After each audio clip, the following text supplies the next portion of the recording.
Olá pessoal, sejam bem-vindos a mais um vídeo da nossa série de análise de discurso. Eu sou o Pacífico e não, eu ainda não voltei com o canal. Eu estou planejando aí como eu vou fazer para voltar com o canal do YouTube, né? Fazendo vídeos regularmente, como eu fazia um ano e meio atrás, quando eu parei com o canal. Mas ainda estou precisando encaixar os horários, né? Tem muita coisa para fazer ainda, né? Continuar a série de análise de discurso, continuar a série de crítica literária e fazer algumas lives. Em breve eu vou fazer aí a live para comemorar os 1.000 inscritos, né? E fazer também o sorteio dos livros. E por que que eu vim aqui hoje? É porque deu vontade, é assim que meu canal funciona. Às vezes dá vontade, eu venho aqui e faço um vídeo. Mas não é só por causa disso, não. Eu tenho feito vídeos lá no meu Instagram, né, com dicas de português. Depois confere lá no Instagram, eu estou tentando fazer vídeos diários. Mas porque esse é um formato que é mais fácil de fazer, né? O vídeo do Instagram. Então, esses dias eu fiz um vídeo sobre o Big Brother, porque agora eu sou dessas pessoas, né? Eu passo 80% do tempo falando sobre Big Brother e 20% do tempo fazendo vídeo sobre Big Brother para as pessoas comentarem também. E eu fiz um vídeo de 2 minutos, mais ou menos. Depois eu tive que cortar ele para caber no Reels, que tem um limite máximo de 1 minuto e meio. Mas cada um dos pontos que eu coloco nesse vídeo, eu fiquei com vontade de fazer, né, um vídeo de, sei lá, 3 minutos, 5 minutos sobre cada um daqueles pontos em específico. E fiquei pensando nisso, né, como que eu faria, se eu faria outros vídeos, que não faz muito sentido, porque Reels não tem como você fazer uma sequência, igual eu faço aqui no YouTube, né? Porque a pessoa quando vê o Reels, ela vê um Reels só, né? Ela não vê mais de um da mesma pessoa. Ou se eu poderia fazer um vídeo para o YouTube, mas eu não achei o tema muito pertinente. Até que hoje, elaborando melhor esse conteúdo, eu pensei que tem pelo menos um dos pontos que eu queria colocar ali, que eu acho que vale a pena fazer um vídeo aqui no YouTube, no formato de videoaula, como eu costumo fazer, que é para falar sobre análise de discurso. Esses vídeos, como eu falei, são vídeos sobre português, então é para ensinar português. E esses vídeos mesmo que eu fiz sobre o Big Brother, às vezes uma pessoa pode assistir o vídeo e pensar que é um vídeo de opinião, né, ou né, um comentário, uma coisa mais leve assim, ou uma opinião pessoal, um desabafo, ou fiz o vídeo para atacar essa ou aquela pessoa. Mas não, os vídeos são para ensinar português, né? E é bem difícil fazer isso em 1 minuto e meio, para falar a verdade. Eu não consigo abordar de forma rápida os temas. Entende o que eu quero dizer? Tipo, no YouTube eu tento abordar de forma completa, apesar de introdutória, algum tema, e no Reels eu iria apresentar, né, de forma bem breve, mas na prática não é isso que acontece. Acho que eu nem chego a apresentar o tema, né? Só falar sobre algum assunto de atualidades. Mas aqui no YouTube eu tenho um canal de divulgação científica, então a ideia é sempre que eu trazer alguma notícia, alguma coisa da atualidade, vai ser apenas como exemplo, para explicar o conceito. Isso, inclusive, que muita gente faz, né, na internet, às vezes as pessoas pensam assim, fulano tá problematizando, tá fazendo militância, não sei o quê, sendo que, na verdade, ou a pessoa tá falando um monte de bobagem para atacar alguém, ou às vezes ela tá querendo explicar algum conceito, trazer alguma coisa de teoria no vídeo, que é o meu caso. Então, de forma alguma eu quero que meus vídeos sejam entendidos como oportunismo de aproveitar da fama de alguma subcelebridade para divulgar meu canal e nem como crítica à pessoa, ataque à pessoa, fazer, né, vocês ficarem com raiva da pessoa e irem lá atacar. Eu vou usar os casos, os eventos que acontecem no Big Brother apenas como exemplo para explicar a teoria, que é o que eu faço no Instagram também. Então, para começar, eu vou passar aqui o meu vídeo do Instagram, para usar ele como ponto de partida. Depois eu falo, né, especificamente sobre o que é a nossa conversa de hoje. A tal da índole. Mas o que realmente isso significa? Vem comigo que eu te explico. No Big Brother Brasil, o participante Gabriel tem tido aí vários comportamentos inadequados, né, ao longo dos últimos dias, e ele fez um pedido de desculpas ao público que envolveu até a família dele, dizendo que esse tipo de comportamento não é da sua índole. E mais uma vez a gente tem comentaristas na internet dizendo que é uma péssima maneira de pedir desculpas quando você apela para a índole. E a linguística explica isso porque tanto as falas dele quanto as atitudes dele são signos. São mensagens que estão mostrando para a gente como que realmente ele pensa, como que ele vê o mundo. Ou, segundo o bom senso, a verdadeira índole de uma pessoa são as atitudes dela. E isso é uma reflexão importante sobre os nossos comportamentos, nossas atitudes, mas também é uma reflexão importante sobre a língua portuguesa, porque toda vez que você está produzindo um texto, né, está escrevendo um texto, você precisa ter em mente que aquilo que as pessoas vão julgar a respeito do seu texto é o que está escrito, não o que você quis dizer. Por isso não tem essa história de fazer uma coisa e dizer que pensa outra.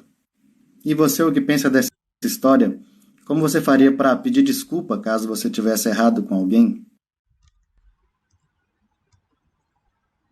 Então, esse aí foi o meu comentário. Bom, primeira coisa, eu não estou com a mesma camisa do vídeo, não. A camisa é diferente. E eu achei legal colocar, opa, esse quadradinho aqui, que está tampando o buraco na parede. Esqueci de comentar disso. Olha como está a minha parede. Meu Deus. Aqui. Aconteceu um acidente aqui, agora tem um buraco na parede. Quando eu voltar com o canal, vamos ter aí um cenário novo também. Bom, então, o que aconteceu no Big Brother? Claro que muitos de vocês não vão saber o que aconteceu, mas tem dentro do programa tem um casal que é a Bruna Grifal e o Gabriel Fop.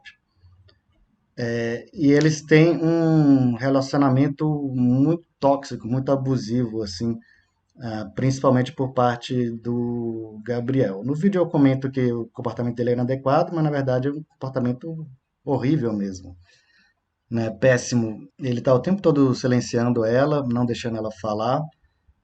Ele fica agressivo quando ela reclama de alguma coisa. Ele chega a agredir levemente ela às vezes para tentar calar a boca dela. Entre outras coisas, inclusive teve, né, aquele episódio que acabou sendo o estupim dessa polêmica toda, quando ele disse que ia dar uma cotovelada nela, né? Óbvio que para quem assistiu dá para perceber que ele está falando de brincadeira. Não quer dizer que você falar que vai agredir alguém vai necessariamente levar à agressão.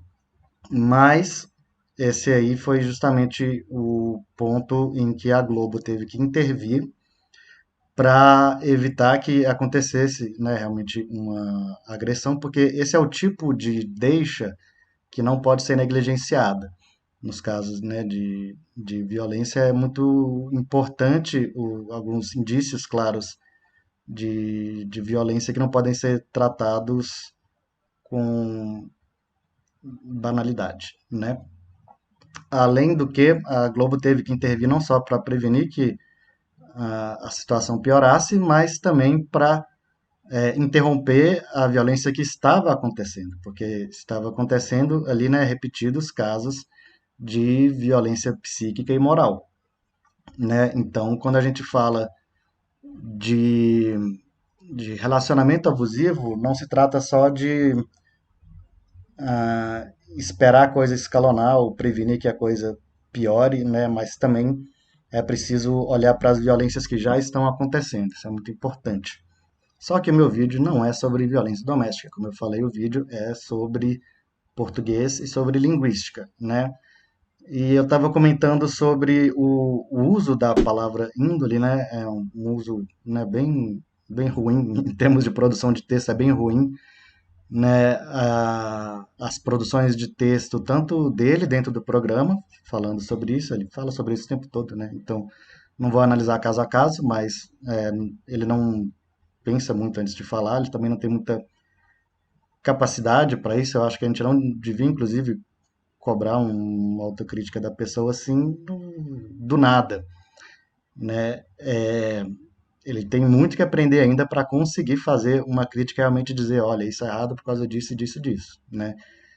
Infelizmente, como eu disse, a violência já estava acontecendo, precisava ser interrompido, mas não quer dizer que ele vai de repente falar, olha, eu entendo agora. Não, é complicado mesmo. E também não só a produção de texto dele, mas também a produção de texto, né, da família dele, que soltou um comunicado oficial. E o que tem em comum essas várias falas do Gabriel e também essa postagem da família dele é o tempo todo ficar batendo na tecla da índole. Tipo, ele fez isso, mas isso não é da índole dele. Tipo, isso não faz sentido. Se ele fez isso, então é da índole dele. Fora que eu mesmo eu não acredito em índole, não. Não existe uma entidade abstrata que precede a sua ação. Meio que existe, mas eu vou chegar nisso mais pra frente, quando eu for explicar a teoria. Mas então, as pessoas, elas não são más ou boas. Então, o Gabriel fica o tempo todo falando, eu sou uma pessoa boa, e tipo, não serve pra nada esse julgamento de bom e mal. A gente precisa julgar apenas os fatos.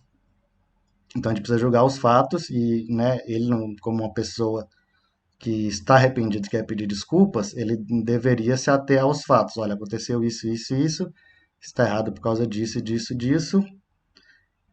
Não vou repetir, de preferência ainda falar isso é o que eu estou fazendo para que não se repita. Então não vamos focar na parte boa. Qual que é a parte boa dessa história? Né? Para quem acompanhou, para quem viu as situações que aconteceram e tanto as falas quanto as atitudes dele, não tem um lado bom na história. Não tem que chegar falando, eu sou uma pessoa boa. Entendeu? Só que, como eu falei, esse não é um vídeo de ataque, é um vídeo teórico mesmo. E pensar na índole da pessoa é errado por vários motivos. O primeiro que eu queria ressaltar aqui é que não importa, quando a gente está falando sobre violência contra a mulher,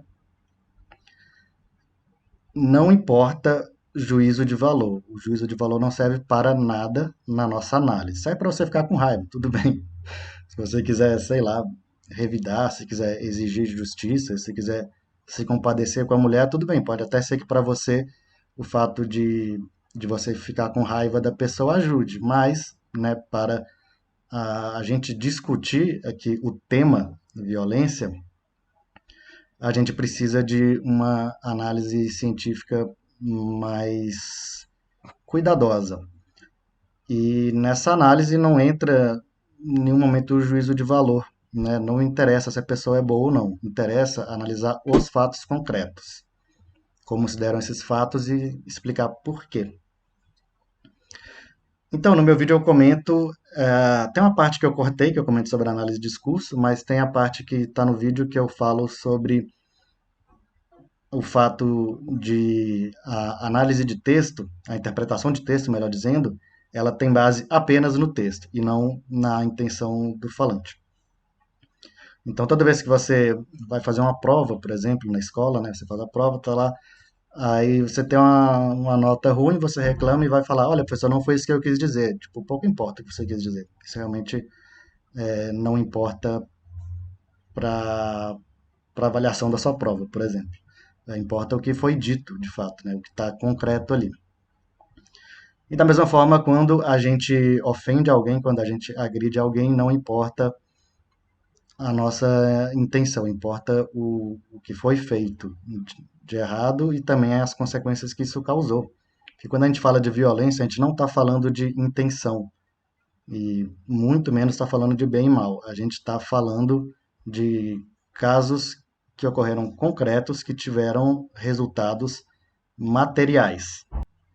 Então, o primeiro ponto abordado no vídeo sobre produção de texto, só importa o que está no texto e não o que você deixou de fazer ou quem você é, né? De certa forma, coisa de índole, né? Eu sou bom puro ou mal puro e pronto, isso me define e minhas ações não fazem diferença, né? Não existe isso no caso das ações concretas, né? Como violência, por exemplo. E também não existe isso no caso de fala, do dito, né? O dito falado ou escrito não interessa, né, quem você é, mas sim aquilo que foi dito. E aí a gente está falando de um conceito muito importante aqui, que é a materialidade. A análise de discurso, ela analisa fatos concretos, aquilo que é material. Então, o que é material? Eu disse isso lá nos primeiros vídeos de introdução à linguística, que o que a gente fala é material, porque som é matéria, né?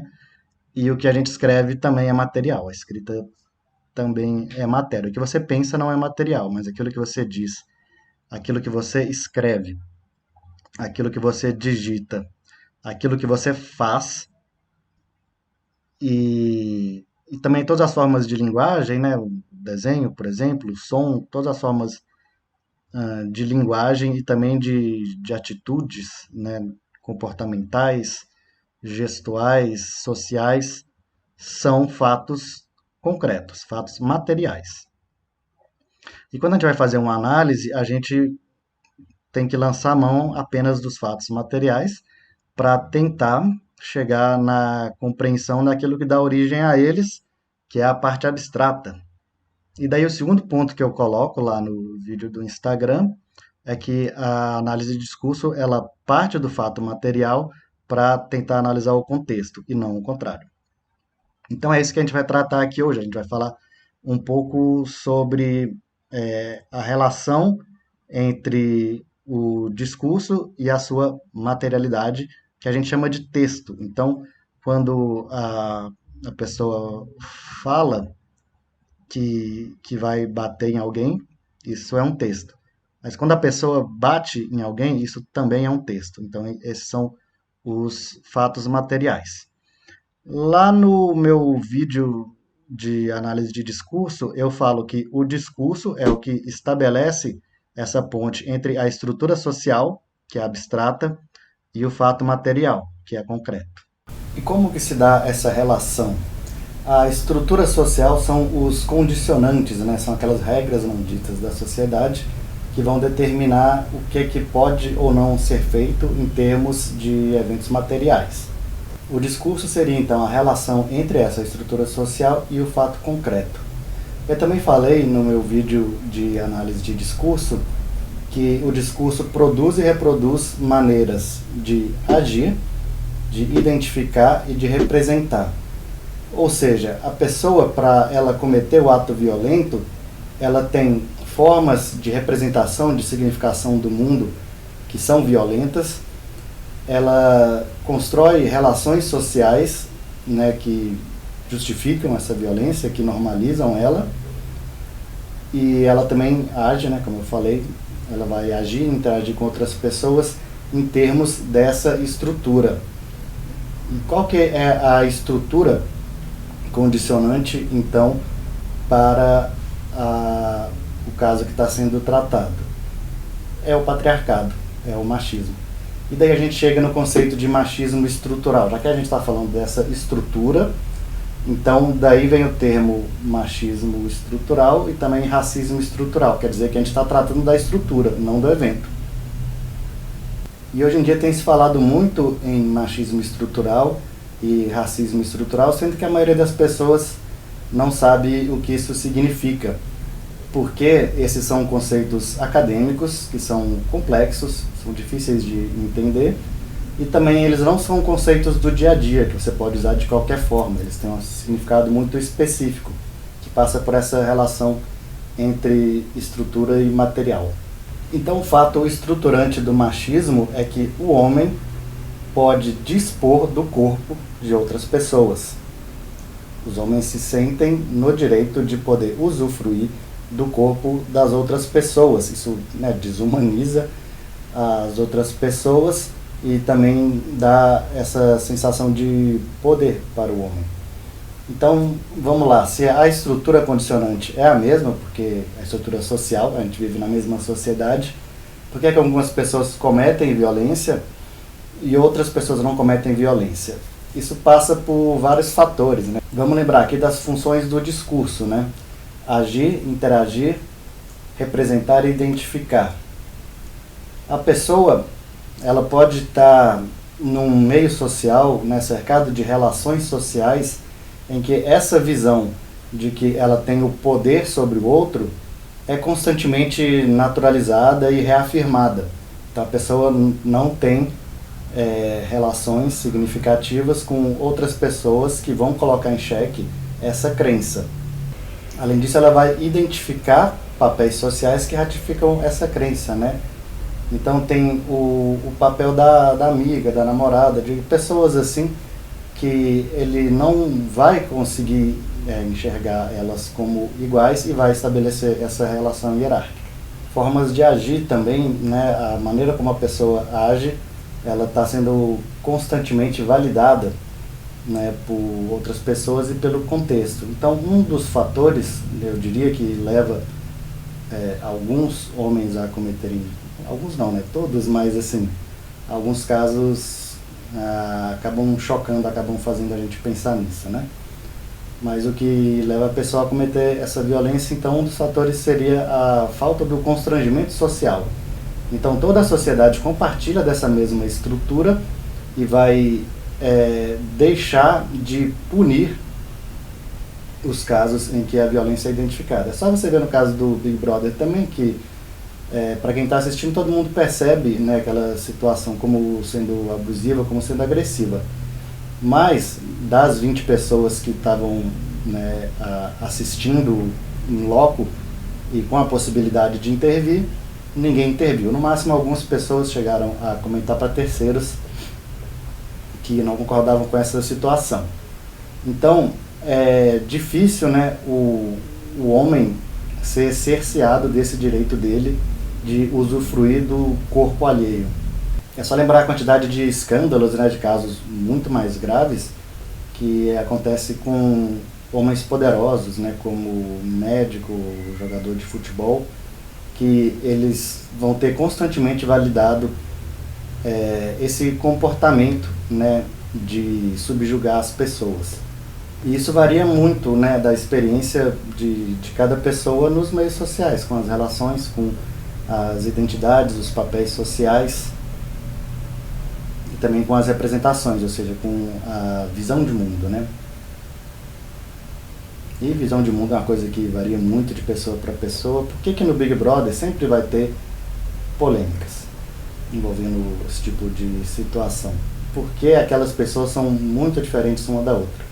Elas não iriam conviver no dia a dia se elas não tivessem entrado para um reality show. Elas não conheceriam uma a outra, então elas compartilham de ordens de discurso, né, de sistemas de crença, de conhecimento, de relações sociais, de interação de papéis sociais, que são muito diferentes uma da outra. Então a pessoa se choca, como assim a pessoa pensa isso? Eu nunca vi alguém pensar dessa forma, eu nunca ouvi uma pessoa dizer essas coisas.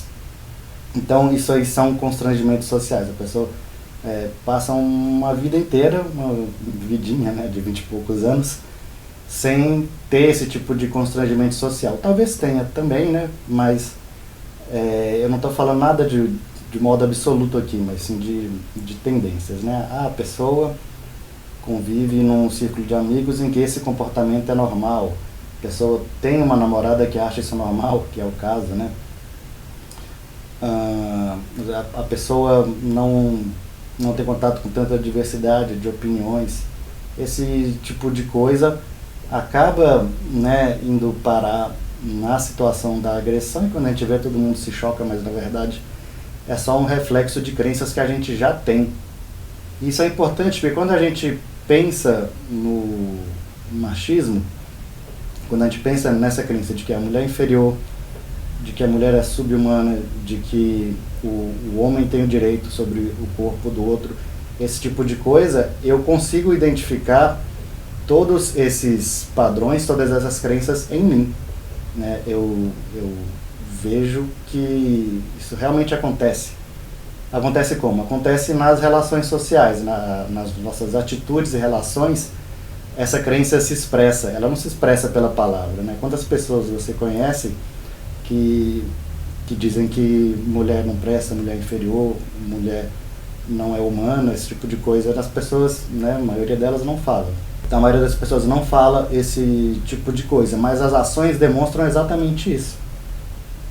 Uma coisa que as feministas costumam falar, né, sobre turno de fala, por exemplo, né? Se você está numa situação em que tem homens e mulheres conversando, em geral os homens não vão deixar as mulheres falarem, eles vão sentir a necessidade de interromper a mulher quando ela começar a falar. E às vezes para dizer a mesma coisa, ou para explicar alguma coisa, ou às vezes só para falar mesmo, né, para fazer barulho. Então isso demonstra, né, de forma concreta, uma crença de que o que a mulher diz vale menos do que o que o homem diz. Então, todo mundo tem essas crenças, né? E é óbvio que a gente acha errado esse tipo de pensamento. Então é por isso que quando a pessoa vai fazer um exame de consciência, vai fazer uma autocrítica, não basta ela dizer eu errei. Ela precisa identificar quais são esses padrões que permitem que isso aconteça, que permitem que isso seja normal. Porque, na verdade, a gente faz coisa errada, se arrepende, mas a gente não faz achando que é errado, a gente faz achando normal. Então é preciso desnormalizar isso. É por isso que o povo fala, que o fulano é desconstruído. Isso virou um termo absolutamente banal e vazio, mas desconstruir quer dizer pegar isso que você construiu a sua vida inteira e questionar, identificar se você realmente acha isso correto ou não. Então não basta, dizer onde errou, você precisa identificar esses padrões e a origem deles. Enfim, esse texto acho que acabou sendo muito mais de psicologia do que de análise de discurso. A ideia aqui é mostrar o conceito de estrutura, né, como aquilo que condiciona, aquilo que diz o que pode ou não pode acontecer em termos, né, de eventos materiais, de textos e de ações. E mostrar que quando a gente fala de machismo estrutural, a gente não está falando de comportamento, a gente está falando de estrutura social. Então, a estrutura, da nossa sociedade é baseada no patriarcado. Isso traz várias consequências materiais, e quando essas consequências materiais aparecem, a gente acha um absurdo, a gente não gosta, mas na verdade elas estão, previstas dentro do sistema. E daí, por fim, é muito problemático também quando o Gabriel, que, como eu falei, não consegue parar de falar nesse assunto, ele chega e diz que ele pode servir de exemplo para outros homens para saber que eles podem errar. E o problema é esse, eles sabem que podem errar.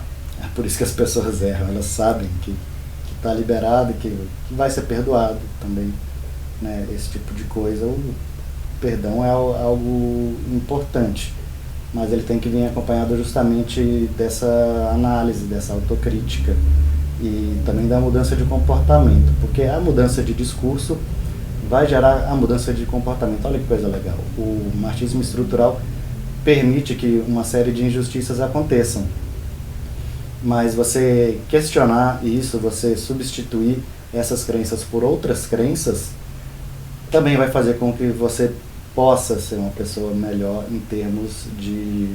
Lembrando que eu não acredito em pessoa melhor em essência, em termos de comportamento, ter comportamentos mais saudáveis, mais justos, mais humanos. E aí reconhecer o machismo estrutural não é chegar lá no agressor e dizer, olha, tá tudo bem, não é culpa sua, machismo estrutural. Não. Machismo estrutural é a condição que permite com que a violência aconteça, também não só que aconteça, mas que seja normalizada, em alguns casos incentivada, bem vista, Mas isso não é de forma alguma uma maneira de inocentar as pessoas. Muito pelo contrário. E aí você dizer que alguém tem o direito de errar, não quer dizer que ela tem a obrigação de errar. Ela não precisa lançar mão desse direito, né? Então, além de fazer o exame de consciência, a gente também precisa errar menos, né? Não esperar que alguém venha apontar o erro, porque isso vai gerar vergonha, culpabilização, vitimização. Eu não quero mais ver agressor se fazendo de vítima. Então é isso, a aula de hoje, espero que vocês tenham gostado. Logo mais, daqui a no mínimo um mês, no máximo 14 anos, eu volto com a série de análise de discurso e a gente se vê numa próxima. Meu nome é Pacífico e até já.